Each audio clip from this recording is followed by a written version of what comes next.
مدینہ شریف میں ایک خوبصورت عورت رہا کرتی تھی۔ وہ مسجد نبوی میں نماز پڑھنے کے لیے جا رہی تھی، راستے میں سے ایک نوجوان کھڑا ہوا، اس کا راستہ روک لیا۔ اس خوبصورت عورت نے کہا تجھے کیا تکلیف ہے؟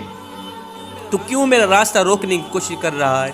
اس نے کہا مجھے کوئی خاص تکلیف نہیں ہے، بس تکلیف یہ ہے کہ تیرا حسن مجھے بھا گیا ہے، میں تجھے حاصل کرنا چاہتا ہوں، میں تجھ سے عشق کر بیٹھا ہوں، محبت کر بیٹھا ہوں۔ اس نے کہا اچھا، کہا اچھا تو مجھ سے شادی کرنا چاہتا ہے؟ کہا۔ اس نے کہا میری ایک شرط ہے، وہ شرط تو پوری کر، میں تیری ہو گئی۔ نوجوان نے کہا جلدی بتا کون سی تیری شرط؟ تیرے جیسی حسین و جمیل عورت کو پانے کے لیے اگر آسمان سے تارے بھی توڑ کے لانے پڑے تو میں لانے کے لیے تیار ہوں، جلدی بتانا کون سی تیری شرط ہے؟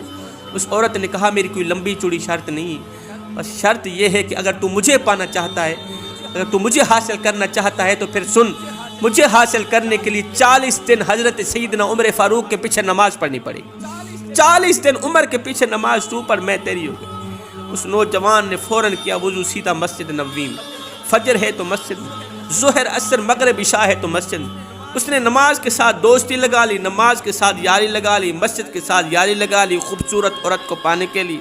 ہیو میں قربان جاؤں عمر تیری نماز پر، میں قربان جاؤں عمر تیری جماعت پر۔ ادھر سے یہ نوجوان حضرت سیدنا عمر فاروق کے پیچھے نمازیں پڑھتا رہا، ادھر سے دل کا زنگ اترتا رہا۔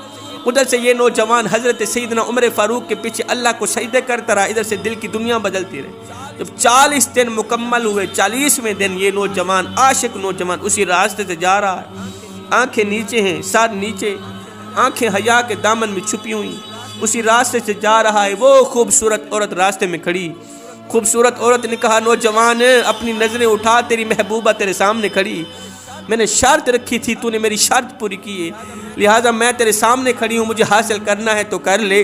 اس نوجوان نے اپنا سر اٹھایا، سر اٹھا کر کہنے لگا اے حسن کی ملکہ، او شہزادی، اب اپنے گھر کی طرف راہ لے، اب مجھے تیری کوئی ضرورت نہیں رہی، اب مجھے تیری کوئی ضرورت نہیں رہی، اس لیے کہ عمر نے میرے دل کا تعلق میرے رب سے جوڑ دیا ہے۔ اس دل کا جو تعلق تھا نا وہ کریم رب سے جڑ گیا ہے، اب مجھے تیرے جیسی حسین و جمیل عورت کی ضرورت ہی نہیں ہے۔ جوانوں، رب کو پانے کی کوشش کرو، جب رب تمہارا ہو گیا تو پھر سب تمہارا ہو گیا۔ سنو، رب کے عشق میں ایک وہ مقام بھی آتا ہے کہ دعا تو رہی بڑی دور کی بات، انسان صرف سوچتا ہے اللہ پوری کر دے۔